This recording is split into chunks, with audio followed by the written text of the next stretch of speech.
Howdy. Welcome again to Passages Dark and Curious. Tonight's offering is The Outsider by H.P. Lovecraft. This story is quintessential H.P. Lovecraft, and I'm pretty sure that almost everyone who has gone down the Lovecraft rabbit hole began with The Outsider.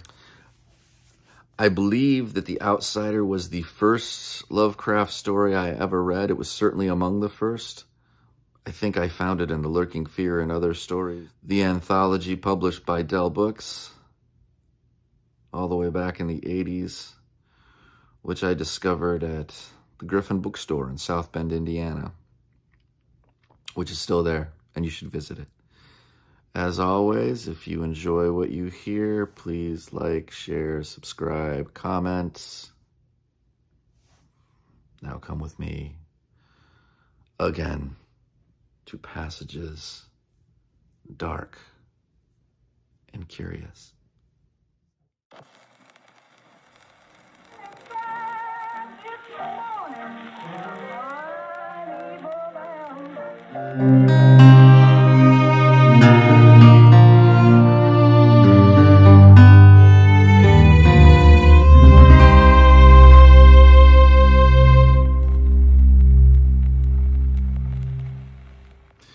The Outsider by H.P. Lovecraft.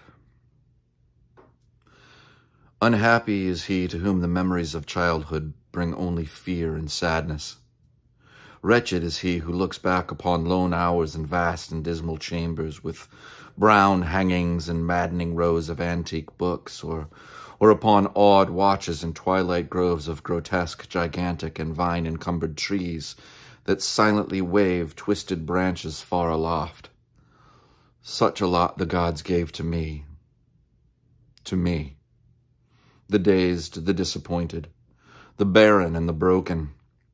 And yet I am strangely content and cling desperately to those sere memories, when my mind momentarily threatens to reach beyond to the other.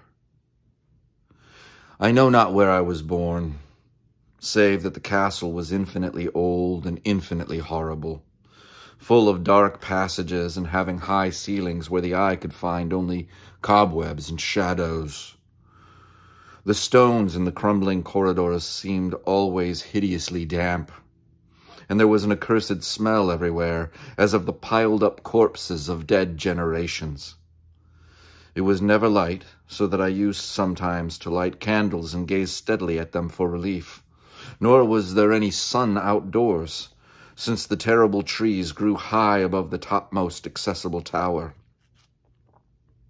There was one black tower which reached above the trees into the unknown outer sky, but that was partly ruined, and could not be ascended save by a well-nigh impossible climb up the sheer wall, stone by stone.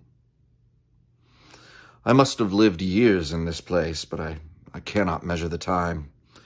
Beings must have cared for my needs, yet I cannot recall any person except myself, or anything alive but the noiseless rats and bats and spiders.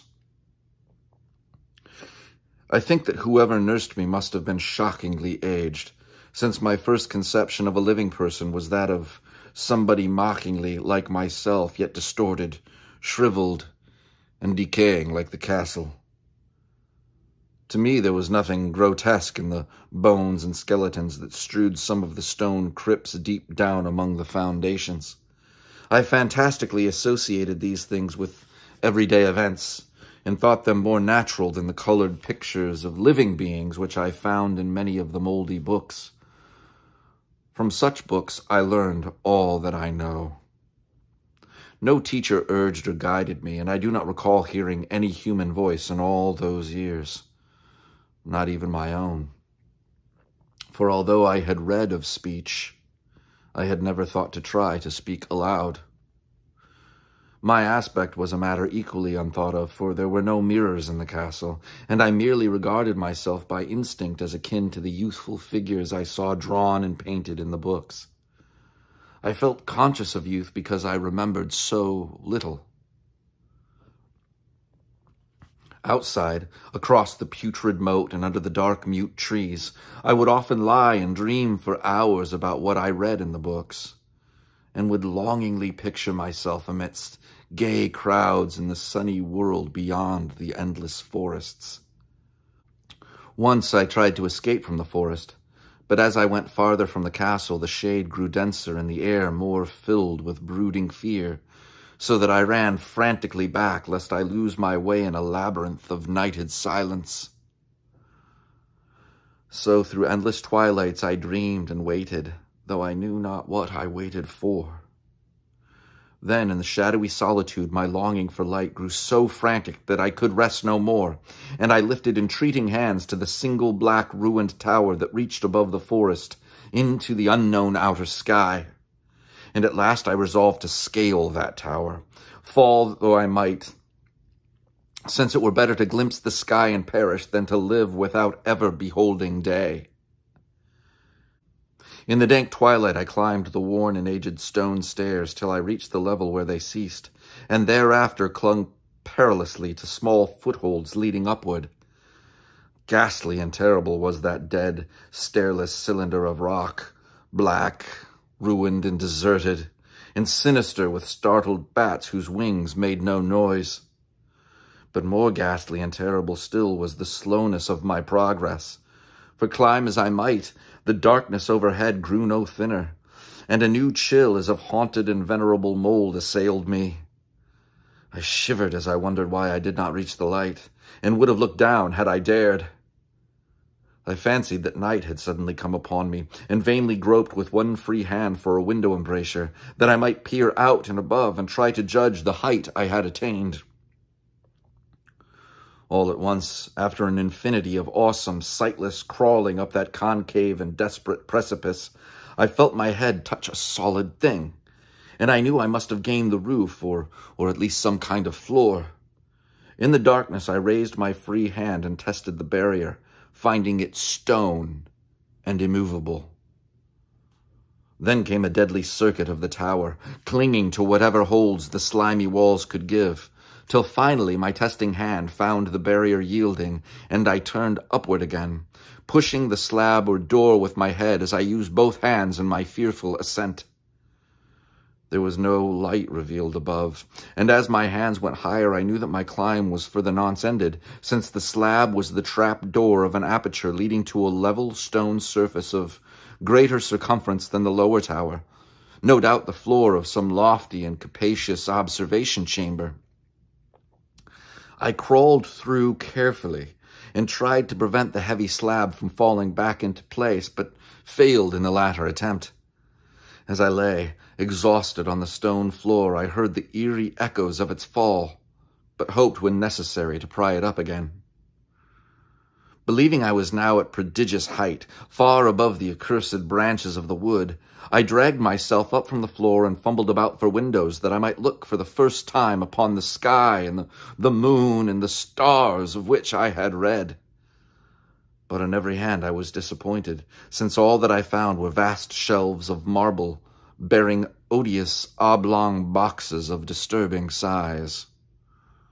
More and more I reflected, and wondered what hoary secrets might abide in this high apartment so many eons cut off from the castle below. Then unexpectedly my hands came upon a doorway, where hung a portal of stone rough with strange chiseling. Trying it, I found it locked, but with a supreme burst of strength I overcame all obstacles and dragged it open inward. As I did so, there came to me the purest ecstasy I have ever known, for shining tranquilly through an ornate grating of iron and down a short stone passageway of steps that ascended from the newly found doorway was the radiant full moon, which I had never before seen save in dreams and in vague visions I dared not call memories. Fancying now that I had attained the very pinnacle of the castle, I commenced to rush up the few steps beyond the door. But the sudden veiling of the moon by a cloud caused me to stumble, and I felt my way more slowly in the dark. It was still very dark when I reached the grating, which I tried carefully and found unlocked, but which I did not open for fear of falling from the amazing height to which I had climbed. Then the moon came out. Most demoniacal of all shocks is that of the abysmally unexpected and grotesquely unbelievable. Nothing I had before undergone could compare in terror with what I now saw, with the bizarre marvels that sight implied. The sight itself was as simple as it was stupefying, for it was merely this. Instead of a dizzying prospect of treetops seen from a lofty eminence, there stretched around me on the level, through the grating, nothing less than the solid ground, decked and diversified by marble slabs and columns, and overshadowed by an ancient stone church whose ruined spire gleamed spectrally in the moonlight. Half unconscious, I opened the grating and staggered out upon the white gravel path that stretched away in two directions. My mind, stunned and chaotic as it was, still held the frantic craving for light, and not even the fantastic wonder which had happened could stay my course. I neither knew nor cared whether my experience was insanity, dreaming, or magic, but was determined to gaze on brilliance and gaiety at any cost. I knew not who I was, or what my surroundings might be, though as I continued to stumble along, I became conscious of a kind of fearsome latent memory that made my progress not wholly fortuitous. I passed under an arch out of that region of slabs and columns, and wandered through the open country, sometimes following the visible road, but sometimes leaving it curiously to tread across meadows where only occasional ruins bespoke the ancient presence of a forgotten road. Once I swam across a swift river where crumbling, mossy masonry told of a bridge long vanished. Over 2 hours must have passed before I reached what seemed to be my goal, a venerable ivied castle in a thickly wooded park, maddeningly familiar, yet full of perplexing strangeness to me. I saw that the moat was filled in, and that some of the well-known towers were demolished, whilst new wings existed to confuse the beholder. But what I observed with chief interest and delight were the open windows, gorgeously ablaze with light and sending forth sound of the gayest revelry. Advancing to one of these, I looked in and saw an oddly dressed company indeed, making merry and speaking brightly to one another. I had never seemingly heard human speech before and could guess only vaguely what was said. Some of the faces seemed to hold expressions that brought up incredibly remote recollections. Others were utterly alien. I now stepped through the low window into the brilliantly lighted room, stepping as I did so from my single bright moment of hope to my blackest convulsion of despair and realization. The nightmare was quick to come, for as I entered there occurred immediately one of the most terrifying demonstrations I had ever conceived. Scarcely had I crossed the sill when there descended upon the whole company a sudden and unheralded fear of hideous intensity, distorting every face and evoking the most horrible screams from nearly every throat. Flight was universal, and in the clamor and panic several fell in a swoon and were dragged away by their madly fleeing companions. Many covered their eyes with their hands and plunged blindly and awkwardly in their race to escape, overturning furniture and stumbling against the walls before they managed to reach one of the many doors. The cries were shocking, and as I stood in the brilliant apartment alone and dazed, listening to their vanishing echoes, I trembled at the thought of what might be lurking near me unseen. At a casual inspection, the room seemed deserted, but when I moved towards one of the alcoves, I thought I detected a presence there, a hint of motion beyond the golden-arched doorway leading to another and somewhat similar room. As I approached the arch, I began to perceive the presence more clearly, and then, with the first and last sound I ever uttered, a ghastly ululation that revolted me almost as poignantly as its noxious cause, I beheld in full, frightful vividness the inconceivable, indescribable, and unmentionable monstrosity which had by its simple appearance changed a merry company to a herd of delirious fugitives.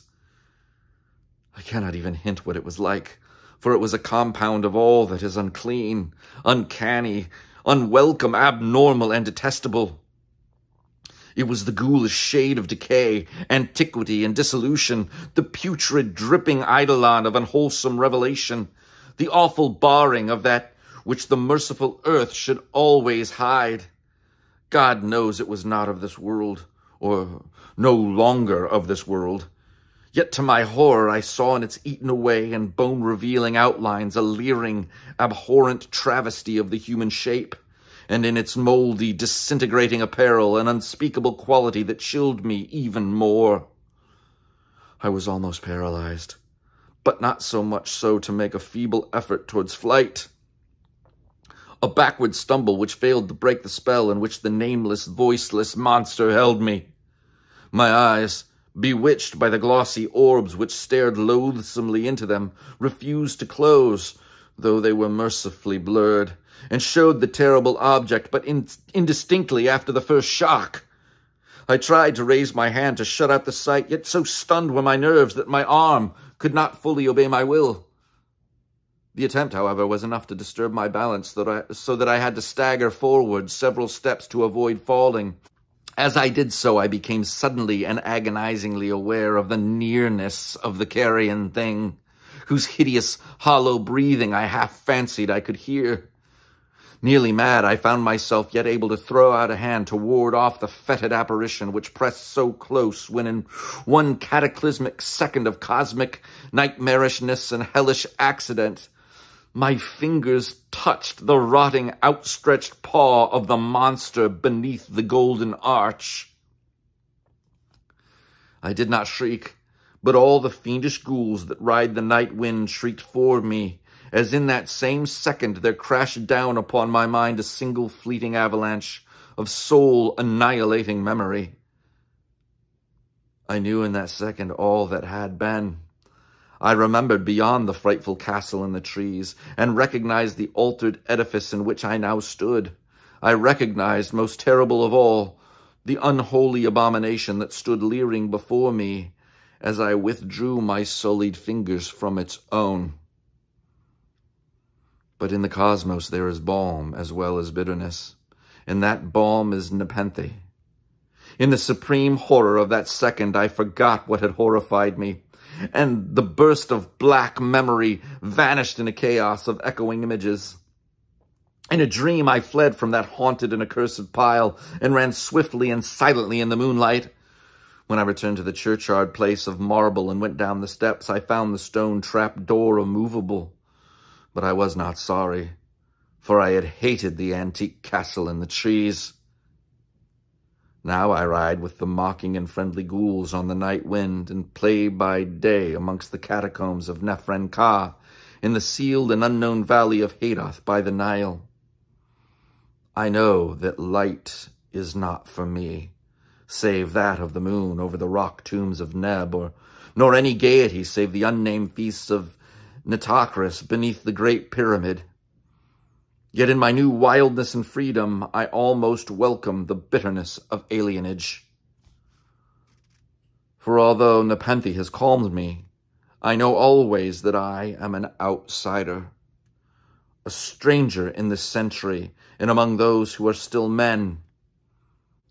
This I have known ever since I stretched out my fingers to the abomination within that great gilded frame, stretched out my fingers and touched a cold and unyielding surface of polished glass.